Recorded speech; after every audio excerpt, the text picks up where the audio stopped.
ሰላም ጤና ይስጥልን የተከበራችሁ አድማጮቻችን እንዴት ሰነበታችሁ? እየተከታተላችሁ የምትገኙት 433 ከማርኪዮኒ ሚሊሻ ጋር ነው። የእንግሊዝ ፕሪሚየር ሊግ 14ኛ ሳምንት ትናንትና ቀሪ ጨዋታ ተከናውኖ ማንቸስተር ዩናይትድ ከዌስትሃም ዩናይትድ 1-1 በሆናቸው ውጤት ተለያይቷል። ያንን ተከትሎ ነጥቡን ወደ 24 በማድረስ አምስተኛ ደረጃ ላይ ለመምጣት የነበረውን እድል ሳያሳካ ቀርቷል። ቀድሞ ነበር ጎል ያስቆጠረው በዲየጎ ዳሎ አማካኝነት። ነገር ግን ውጤቱን አስጠብቆ መውጣት አልቻለም።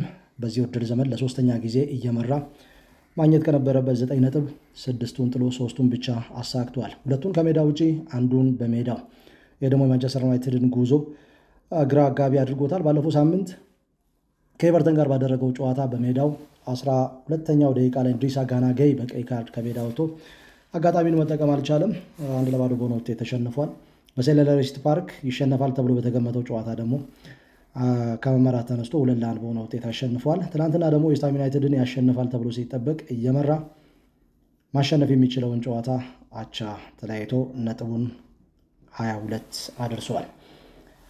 የቡድኑ ጉዞ ግራ አጋቢ ሆኗል። ጎል አስቆጥሮ ጨዋታን መቆጣጠር ያለመቻል፣ ቶሎ ከግራቸው የሚወጡ ኳስ ከግራቸው ስለ የሚወጡ ተጫዋቾችንም እያስተዋለን እንገኛለን እና በዚህ አይነት መልኩ የት ድረስ ይጓዛል የሚለው ለማንቸስተር ዩናይትድ ደጋፊዎች ግራ አጋቢ ሆኗል። በቀጣይ ከወልቭስ ጋር ከሜዳ ውጭ ነው የሚጫወተው። በሜሌኖ ሰኞ ምሽት የሚከናወን ጨዋታ ነው። በቂ ሪከቨሪ ጊዜ ያገኛል፣ ግን ያንን አጋጣሚ መጠቀም አይችልም። ከኤቨርተን ጋር ባደረገው ጨዋታ ሌሎቹ ቡድኖች ከኢንተርናሽናል ብሬክ መልስ ቅዳሜና እሁድ ሲጫወቱ ማንቸስተር ዩናይትድ ሰኞ ምሽት ነበር የተጫወተው። ያውም በሜዳው በወረቀት ላይ በቀላሉ ያሸንፋል ተብሎ የሚጠበቁትን ጨዋታዎች ነጥብ እየጣለ ነው የሚገኘው። አሰልጣኙ ሩበን አሞሪም አሁንም ውጤት አስጠብቆ ለመውጣት ተቸግሯል። ለመገመት እጅግ በጣም አስቸጋሪ የሆነ ቡድን እንደሆነ እየተመለከትን እንገኛለን።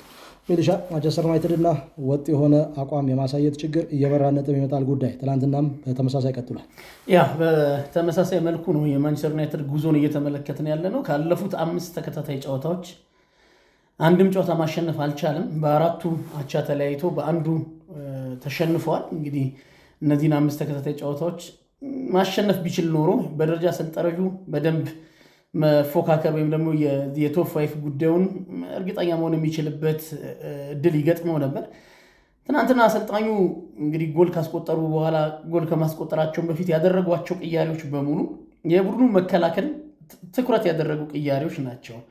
46ኛው ደቂቃ ላይ ነው ሌኒየሮ ተቀይሮ የገባ ወጣቱን ኤደን ሄቨንን ተክቶ ወደ ሜዳ የገባው የተከላካይ ቅያሪ ነው። ጎሉን ካስቆጠሩ በኋላ ደግሞ የበለጠ የመከላከሉን ሚዛን የመጠበቅ አይነት ውሳኔዎችን ከሩበን አሞሪም የተመለከትን ይመስላል። ፓትሪክ ዶርጉ ዲየጎ ዳሎን ተክቶ የገባበት፣ ከፊት ማቲያስ ኩኛን የበለጠ ማጥቃት ላይ ትኩረት የሚያደርገውን ተጫዋች 77ኛው ደቂቃ ላይ ቀይረው አስወጥተው ማኑ ጋርቴን የበለጠ ለመከላከል ሽፋን የሚሰጠውን አማካይ ቀይረው ለማስገባት የሞከሩበት፣ ማሰን ማውንት ለዚህ ለፕሬሲንግ ከኳስ ውጭ ላሉ ጉዳዮች ተስማሚ የሆነውን ማሰን ማውንትን በጆሹዋ ዚርኬዚ ቀይር ያስገቡበት ውሳኔያቸው በሙሉ የቡድኑን ለመከላከል ለማጠናከር የተደረገ ቅያሪ ነው። በሉክ ሾው እና በሊያንድሮ ማርቲኔዝ መካከል የተደረገውም ቅያሪ መከላከልን ትኩረት ያደረገ ቅያሪ ነው ማለት ቡድኑ 1-0 እየመራ ነው። ሁለቱን ሚዛናዊ ለማድረግ ያለመሞከራቸው አንዳንድ የሚያነጋግሩ ጥያቄዎች እያስነሳ ነው ያለ። የበለጠ ማጥቃቱን ታሳቢ ማድረግ ሁለተኛ ጎል ማስቆጠር የበለጠ 3 ነጥቡን ለማሳካት እድሉን አያሰፋላቸውም የሚለው ነገር ብዙ እያከራከረ ነው ያለው። የሚደመጥ አስተያየት ይመስላል። ምክንያቱም እውነት ነው፣ አንድ ጎል አስቆጥረዋል። ጎሉን ካስቆጠሩ በኋላ ዲፌንሲቭ ኦርጋናይዜሽናቸው ላይ ትኩረት ማድረግ የበለጠ የመከላከል ኳሊቲ ያላቸውን ተጫዋቾች ከጠዋቂ ወንበር ላይ ያስነሱ ወደ ሜዳ ማስገባት ውሳኔ ጥሩ ቢሆንም ግን ደግሞ ማጥቃቱ ላይ ዚርኬዚ ማቲያስ ኩኛም ተቀይረው የወጡበት ውሳኔያቸው ሌላ ሁለተኛ ተጨማሪ ጎል ማስቆጠርንም ታሳቢ ያደረገ ጌም ማኔጅመንት ቢሆን ኖሮ አንዱን ጎል ለማስጠበቅ እያደረጉ ያሉ ውሳኔዎች ጥሩ ሆነው ግን ደግሞ ሁለተኛ ጎል ለማስቆጠርም ታሳቢ ያደረገ የማጥቃቱን ሚዛን ለመጠበቅ በጨዋታው ሂደት የነበረው ውሳኔዎቻቸው ላይ አንዳንድ ጥያቄዎች እየተነሱ ያለው የወጥ አቋም ጉዳይ፣ ጎል ሳይቆጠርበት የመውጣት ችግር በማንቸስተር ዩናይትድ በደንብ ጎልቶ እየተመለከትን ያለው የቡድኑ ችግር ነው ማለት ነው። በሻምፒየንስ ሊግ ላይ ተሳታፊ አይደለም። የዩሮፓ ሊግ ወይም የዩሮፓ ኮንፈረንስ ሊግ በአጠቃላይ በአውሮፓ መድረክ ተሳታፊ አይደለም። ይሄ ደግሞ በቂ ጊዜ እንዲያገኝ እድል ሰጥቶታል። ይህም ቡድን ባለፈው የውድድር ዘመን አሰልጣኙ ብዙ ጥያቄ ሲያነሱ የነበረው በቂ መዘጋጃ ጊዜ የለንም፣ በአውሮፓ መድረክ የተጫወትን ከዛ በኋላ በሳምንቱ መጨረሻ ለሚኖረን ጨዋታ በቂ ዝግጅት ጊዜ ማግኘት አልቻለም ብለዋል። ያ ጉዳይ ተቀርፎላቸው ዘንድሮ የተሻለ ነገር ተመልክተዋል። ይሄ ቡድን በሳን ማሜስ ቶተናምን አሸንፎ ቢሆንስ ኖሮ ዘንድሮ በሻምፒየንስ ሊግ ተሳታፊ ይሆናል። በቂ የሪከቨሪ ጊዜ አይኖረውም። በቂ ልምምድ የመስሪያ ጊዜ አይኖረውም። ምን ነበር ሊሆን የሚችለው? ማግኘት ከነበረበት 42 ነጥብ አሁን ያሳካው 22 ነጥብ ነው። 20 ነጥቦችን ጥሏል። ስንት ነጥብ ነበር ሊያገኝ የሚችለው? ስንት ተጨማሪ ነጥብ ነበር ሊጥል የሚችለው የሚያስብል ነገር ነው እየተመለከትንበት ያለ ነው እና ትልቆቹም ቡድኖች ተገላግሏል። ቶፕ 5 ቶፕ 6 የሚባሉትን ምናልባት በቀጣይ ኒውካስል ዩናይትድን ብቻ ከትልቆቹ ቡድኖች መካከል ሊገጥም የሚችለው ከቼልሲ፣ ከማንቸስተር ሲቲ፣ ከሊቨርፑል፣ ከአርሰናል፣ ከቶትናም ከእነኚህ ቡድኖች ጋር በሙሉ ተጫውቷል። አንድም ከቶትናሙ ጨዋታ መጠናቀቅ በኋላ ተከታታይ ቢያንስ በወረቀት ላይ ሊያሸንፋቸው የሚችላቸው ጨዋታዎች ናቸው ያሉት ከፊቱ ያን አጋጣሚ ይጠቀማል የሚል እሳቤ ነበር። ኤቨርተንና ዌስትሃምን ያሸንፋል፣ በክሪስታል ፓላስ ደግሞ ይሸነፋል የሚለው የብዙዎች እሳቤ ቢሆንም ነገሩ ተቃራኒ ሆኗል። ክሪስታል ፓላስን ያውም ሴልኸርስት ፓርክ ላይ ከ5 ዓመት በኋላ ለመጀመሪያ ጊዜ ያሸንፏል። በአንጻሩ ዌስትሃም ዩናይትድና እንደዚሁም ደግሞ ኤቨርተንን ያሸንፋል ተብሎ ሲጠበቅ ማግኘት ከነበረበት 6 ነጥብ ማሳካት ይችላቸው የነበሩ 6 ነጥቦች ነበሩ። በእኔ እምነት ግን 5ቱን ጥሎ አንዱን ብቻ ማሳካት የቻለው አንዱን 12ኛው ደቂቃ ላይ ኢድሪሳ ጋናጋይ በቀይ ካርድ የወጣበት የኤቨርተኑ ጨዋታ ከዛ በኋላ ነው ጎል የተቆጠረበት። ከኤቨርተኑ ከዛ ሞመንት በፊት ኤቨርተን በማንቸስተር ዩናይትድ ሜዳ ላይ በ14 የኳስ ቅብብሎችን ፈጽሟል። ጎል የተቆጠረው ከሴኔጋላዊ ተጫዋች ቀይ ካርድ በኋላ መሆኑ ደግሞ ምን ያህል ተጋጣሚ ቡድን ማንቸስተር ዩናይትድን አጥቅተን ብንጫወት ጎል ማስቆጠር እንችላለን የሚል እሳቤ ይዞ እንደሚመጣ ኦልድ ትራፎርድ ላይ በትክክል ማሳያ ነው። አንድ ተጫዋች ጎሎበት ያንን ጨዋታ ማሸነፍ አልቻለም። ትላንትና ደግሞ እየመራ ውጤቱን አስጠብቆ መውጣት አልቻለም። ይሄ እንዳለ ሆኖ እነኚህ በወረቀት ላይ ያሸንፋቸዋል ተብሎ የሚታሰቡ ጨዋታዎችን ማሸነፍ አልቻለም። 3 አፍሪካውያን ተጫዋቾች ባሉበት ሲቹዌሽን ነው ይሄ የሆነው። አማድ ዲያሎ፣ ብሪያን ኢምቤሞ፣ ናስር መዝራዊ እነኚህ 3ቱ ተጫዋቾች ከ10 ቀን በኋላ ወደ አፍሪካ ዋንጫ ይሄዳሉ። እነሱ እያሉ በወረቀት ላይ ቢያንስ ማሸነፍ ነበረበት የሚባሉ ጨዋታዎችን ማሸነፍ ካልቻለ እነሱ ሲሄዱስ ምንድን ነው የሚለው ነገር ትኩረትን ይስባል። ከሰኞ ጀምሮ የሚያደርጋቸው ጨዋታዎች ከወልቭስ፣ ከቦርንመዝ፣ ኒውካስል ዩናይትድ፣ አስቶን ቪላ፣ በድጋሚ ከወልቭስ ጋር በሜዳውም ከሜዳው ውጭም ይጫወታል። በሜዳው ከቦርንመዝ እና ከኒውካስል ዩናይትድ ጋር፣ ከሜዳው ውጭ ቅድም ወልቭስን ጠቅሻለሁ እና አስቶን ቪላን በቪላ ፓርክ ነው የሚገጥመው። እነኚህ ተጫዋቾች በዛን ጊዜ ላይኖሩ ይችላሉ። ቢያንስ ከ5ቱ ጨዋታዎች በ2ቱ አይኖሩም። አሁን የመጨረሻዎቹን 2 ጨዋታዎች ቢያንስ አይኖሩም፣ ምን ጥያቄ የለውም። እና ትንሽ እነኚህ ተጫዋቾች እያሉ ቢያሸንፍ ሳይኖሩ ደግሞ ቢያንስ እዚህ ጋር የሰበሰባቸውን ነጥቦች እዛ ጋር ማካካስ ይችል ነበር። ምክንያቱም የምናወራው ስለ ግለሰቦች ብቻ አይደለም፣ ስለ አንድ ሲስተም፣ በተለይ በቀኝ መስመር በኩል ያለው መስመር ናስር መዝራዊ፣ ብሪያን ኢምቤሞ፣ አማድ ዲያሎ እንዴት ነው ሊታይ የሚችለው? የበለጠ የስኳድ ዴፕዝ ጥያቄ ያለበት ቡድን ነው ማንቸስተር ዩናይትድ። አንደኛው እንግዲህ የወጥ አቋም ጥያቄ የሚነሳበት ከስኳድ ዴፕዝ ጋር ተያይዞ ነው። ይሄ ቡድኑ በጣም ጥቂት ተጫዋቾች ብቻ ጥራት ያላቸው ተጫዋቾች በስብስብ ውስጥ መያዙ ወጥ አቋም ለማሳየት የተፈተነበት አንደኛው ምክንያት ነው። በዚህ ላይ እነዚህ 3 ሌላ ጥራት ያላቸው ቀጥታ የላይን አፕ ተጫዋቾች ናቸው ወደ አፍሪካ ዋንጫ የሚመጡት። ከተጠባባቂ ወንበር እየተነሱ ተጽዕኖ የሚፈጥሩ ሳይሆኑ ቀጥታ ጨዋታን ከሚጀምሩ ተጫዋቾች መካከል ናቸው። በተለይ አማድ ዲያሎ እና ብሪያን ኢምቤሞ። ናስር መዝራዊም ቢሆን ከጉዳት ነፃ ከሆነ ተከታታይ ጨዋታ መሰለፍ ከቻለ የጥራት ደረጃው እጅግ የላቀ ተጫዋች ነው። ከላይን አፑ ላይ ነው እነዚህ ተጫዋቾች ወደ አፍሪካ ዋንጫ የሚሄዱት። ይሄ ሌላ የማንቸስተር ዩናይትድ ቀጣይ ፈተና እንደሚሆን ምንም ጥርጥር የለውም። ማርክ በተለይ የቀኝ መስመሩ ሁለቱ የበለጠ የተዋሃዱ ይመስላሉ። ስኬታማ የኳስ ንክኪዎች አሏቸው።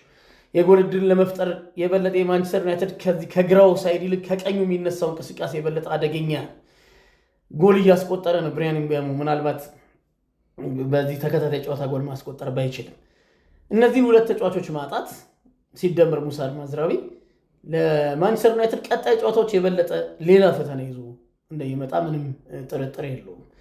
አሰልጣኙ የሲስተም ለውጥ የማድረግ ፍላጎት የላቸው። ለዚህ ሲስተም ተስማሚ ይመስላሉ እነዚህ አሁን የጠራናቸው ተጫዋቾች። ያለነሱ በምን አማራጭ ነው ይህንን ቦታ በዚህ ሲስተም ማንቸስተር ዩናይትድን ውጤታማ ማድረግ የሚችሉት የሚለው ነገር በጣም ጥያቄ የሚያስነሳ ይመስላል። ከሩበን አሞሪም ግትርነት አንጻር ሌሎች ተጫዋቾች ለዚህኛው ሲስተም ተስማሚ ናቸው ወይስ እሳቸው ፍሌክሲብል ለመሆን ይሞክራሉ ወይ በዚህ በአፍሪካ ዋንጫ ተጫዋቾቻቸውን በሚያጡበት አጋጣሚ የሚለው ነገር የበለጠ የማንቸስተር ዩናይትድ ቀጣይ ስጋት መሆኑ ማለት ግልጽ ይመስለኛል። በተለይ ቡድኑ ከኳስ ውጭ ያለው ደካማነት ዋጋ እያስከፈለው እንደሆነ እየተመለከትን ያለ ነው። ጎል ሳይቆጠርበት መውጣት ለማንቸስተር ዩናይትድ እጅግ በጣም ከባድ ዘንድሮ አንድ ክሊን ሺት ብቻ ነው የጠበቀው ሰንደርላንድን 2-0 ባሸነፈበት ጨዋታ። በቀሪዎቹ ጨዋታዎች በሙሉ ጎል ተቆጥሮበታል። ቡድኑ ተገማች አይደለም። በአንዳንድ ፍጹም ሊቸገር ይችላል በምትልባቸው ጨዋታዎች 3 ነጥብ ሲያሳካ ተመለከተዋል። አንፊልድ ላይ ሴልኸርስት ፓርክ ላይ ኢቨን ኦልድ ትራፎርድ ላይ ከብራይተን ጋር ከባድ ጨዋታ 4 ጎል አስቆጥሮ ነው ጨዋታውን ማሸነፍ የቻለውና በጣም ሊቸገር በሚችልባቸው ጨዋታዎች ወደ ዋይት ሃርት ላይንም ሄዶ ከቶተናም ላይ የወሰደው 1 ነጥብ በጣም ጥሩ የሚባል ነጥብ ነው ማለት 2 ጎሎች አስቆጥረው ነው 2-2 የተለያየው ከሜዳ ውጪ ቶተናም በገጠመበት ጨዋታ። ምንም እንኳን የቶማስ ፍራንክ ቡድን ዘንድሮ ጥሩ ጊዜ ባያሳልፍ ከበባር ጨዋታዎች ላይ ነጥብ ሲወስድ ትመለከተዋለህ። ደግሞ በቀላሉ ሊያሸንፍ ይችላል። ደግሞ በጨዋታ ውስጥ ያገኛቸውን አንዳንድ ጥሩ ጨዋታን ለማሸነፍ ምክንያት የሚሆኑ እድሎችንም ሲያበላሽ እንግዲህ የኤቨርተኑ ጨዋታ አንደኛው ማሳያ ነው። ከዴቪድ ሞይስ ጋር ጥሩ ጊዜ እያሳለፈ ነው ኤቨርተን፣ ግን በኦልድ ትራፎርድ ነው ጨዋታው። አንደኛው 3 ነጥብ ለማሳካት ጥሩ እድል የሚሰጥ ነው። ሁለተኛው በጊዜ ነው ቀይ ካርድ አንድ ሰው በቁጥር አንሶ ኤቨርተን ጨዋታውን ያከናወነው። ጥሩ ነገር ማንቸስተር ዩናይትድ ጨዋታ ለማሸነፍ ሌላ አድቫንቴጅ እሱን ሲያበላሸው ትመለከታለህ። ከዛ በኋላ ደግሞ ወደ ክሪስታል ፓላስ የኦሊቨር ግላስረንን ቡድን በሜዳው አይደለም ከሜዳ ውጭ ማሸነፍ ፈተናው ቀላል አይደለም። ወደዛ ደግሞ ተጉዞ ጨዋታን ሲያሸንፍ እርግጥ የዛለት የነበረው ፐርፎርማንስ ክሪስታል ፓላስን ያሸነፈበት ፐርፎርማንስ ለትናንት ምሽቱ ስጋት ይዞ ነው 3 ነጥብ ይዞ ወጣ የሚል እይታ ነው ያለኝ። በተለይ መጀመሪያ አጋማሽ በጣም ጥሩ ባልነበረ አቋም 3 ነጥቡን ማሳካት የቻለውና ለዚህ ለዌስትሃሙ ጨዋታ በጣም ኑኖ ስፒሪቶ ሳንቶስ የመከላከል ኦርጋናይዜሽናቸው በጣም ድንቅ ነው። ቡድናቸው በጣም በውስን የማጥቃት አማራጮች ጎል እንዲያስቆጥር የሚፈልጉ አይነት አሰልጣኝ ናቸው። በትናንትናም ጨዋታ ብዙ እድል አልፈጠሩም። ጥቂት እድል በፈጠሩበት ጨዋታ ነው ጎል አስቆጥረው ማሸነፍ የቻሉት። ማንቸስተር ዩናይትድ በብዙ መመዘኛዎች ከዌስትሃም የተሻለ በጨዋታ የተሻለ እንደነበር ተመልክተናል። ፖሴሽን 65% የኳስ ቁጥጥር ድርሻ ነበረው። በርካታ ስኬታማ የኳስ ቅብብል ነበራቸው። 545 አካባቢ የኳስ ንክኪ 443 ስኬታማ ናቸው። 211 ስኬታማ ኳስ ብቻ ነው የኑኖ ስፒሪቶ ሳንቶስ ቡድን ከኳስ ጋር በስኬት የቆየው። ብዙ የመከላከል ትኩረት ላይ አድርጎ ጨዋታን ይጫወታል። መልሶ ማጥቃት ላይ ቡድኑ ፈጽሞ አደገኛ ነው። ማንቸስተር ዩናይትድ ጨዋታውን ኮንትሮል ለማድረግ ከሌሎች ጨዋታዎች ይልቅ ለኔ ትንሽ ኮንትሮል ለማድረግ የሞከረ ይመስለኛል። ከፍ ያለ የኳስ ቁጥጥር ድርሻ ነበረው ከአንዳንድ ጨዋታዎች ይልቅ። በመጨረሻ ሰዓት ግን የትኩረት ማጣት ቡድኑን ዋጋ አስከፍሎት 3 ነጥብ ማሳካት ሳይችል ከ83ኛው ደቂቃ ላይ ነው ማጋሳ ጎል ያስቆጠረባቸውና ጥቂት ትኩረት ማጣት ዋጋ ያስከፈለው ይመስለኛል። 15ኛ የማዕዘን ምት ጎል ሌላ ችግር ሌላ ክፍተት ዌስትሃም ዩናይትድ ነው ካለፈው የውድድር ዘመን ጀምሮ 17 የማዕዘን ምት ጎል ያስተናገደውና ሌላው የማንቸስተር ዩናይትድ ክፍተት ነው። በእርግጥ በዚህ የውድድር ዘመን በቆመ ኳስ 10 ጎሎችን አስቆጥሯል። ከአርሰናል ጋር የሚስተካከል ሪከርድ ማንቸስተር ዩናይትድ ግን አሁንም የመከላከል ክፍተቱ ኒር ፖስት ላይ ሁልጊዜም ቢሆን በቁመት ዘለግ ያለ ተጫዋች መቆም ቢችል ያንን ኳስ በቀላሉ መቆጣጠር ይቻል ነበር። ለምሳሌ ሌኒዮሮ በቁመት ዘለግ ያለ ተጫዋች። በእርግጥ ትናንትና የማቲያስ ዴሊክትም አለመኖር የተከላካይ መስመሩ ላይ ክፍተት ፈጥሯል። እንደ በጎ ዜና ሊታይ የሚችለው የሊዛንድሮ ማርቲኔዝ ዲጃ መግባት ነው። ግን የገባው ደግሞ ቡድኑ ጎል ካስተናገደ በኋላ መሆኑ 88ኛው ደቂቃ ላይ ተቀይሮ ይገባል። በዛ ሰዓት ከዛ በፊት ቡድኑ አደጋ ውስጥ እንደሚገባ የሚያሳዩ ምልክቶች ነበሩ። የዛሉ እግሮች ማቲያስ ኩኛ እንግዲህ 2 ጨዋታ አርፎ ነው የመጣው፣ ግን በትናንትናው ጨዋታ ላይ ብዙም ተጽዕኖ መፍጠር አልቻለም። የዛሉ እግሮችን እሱ ላይ በሚገባ አስተውለናል። ዞሮ ዞሮ እንግዲህ አሁንም ተጨማሪ ተጫዋቾች ዝውውር ሊኖረው እንደሚገባ ማሳያ ነው። ማኑ ኡጋርቴ፣ ኮቢ ማይኑ፣ ጆሹዋ ዚርክዚ እንደዚሁም ደግሞ ታሪያል ማለሲያ በቀጣይ ከቡድኑ ጋር አብሮ ላይኖሩ ይችላሉ። ምናልባት ዚርክዚ ሊቆይ ይችላል። የተሰጠውን እድል በአግባቡ እየተጠቀመ ያለ ተጫዋች እንደሆነ ማስተዋል ይቻላል። ቡድኑ 1-0 እየመራ ሳለ በቴሌቪዥን ስክሪኑ ላይ 65ኛው ደቂቃ አካባቢ ማንቸስተር ዩናይትድ በተጋጣሚ ቡድን የፍጹም ቅጣት ምት ክልል ውስጥ 32 ጊዜ ኳስ ነክቷል። ዌስትሃም ዩናይትድ 16 ጊዜ ብቻ ነው ኳስ የነካውና ይህንንም አጋጣሚ መጠቀም ነበረበት። ያ አልሆነም። ዞሮ ዞሮ እንግዲህ ማንቸስተር ዩናይትድ ትላንትና ነጥብ ጥሏል። ካልተጠበቀ የጎል ምንጭ ነው ጎሉ የተቆጠረው 8ኛው ደቂቃ ላይ ሄቨን ቢጫ ካርድ ተመልክቷል። ከኤፕሪል 2022 ሉክ ሾው ከተመለከተው ቢጫ ካርድ በኋላ ፈጣኑ ቢጫ ካርድ ነው ኦልድ ትራፎርድ ላይ የተመዘገበ በፕሪሚየር ሊጉ። እናንተስ በትናንትናው ጨዋታ ምን ታዘባችሁ? የተከበራችሁ አድማጮቻችን ሀሳብ አስተያየት ስጡ። 433 ማርኪዮኒ ሚሊሻ የዩቲዩብ ገጻችንን ሰብስክራይብ አድርጉ። የበለጠ ቤተሰባዊ ትስስራችንን እናጠናከር። እንዲህ አይነት መረጃዎችን በየጊዜው ወደ እናንተ እናደርሳለን። ስላዳመጣችሁን ከልብ እናመሰግናለን።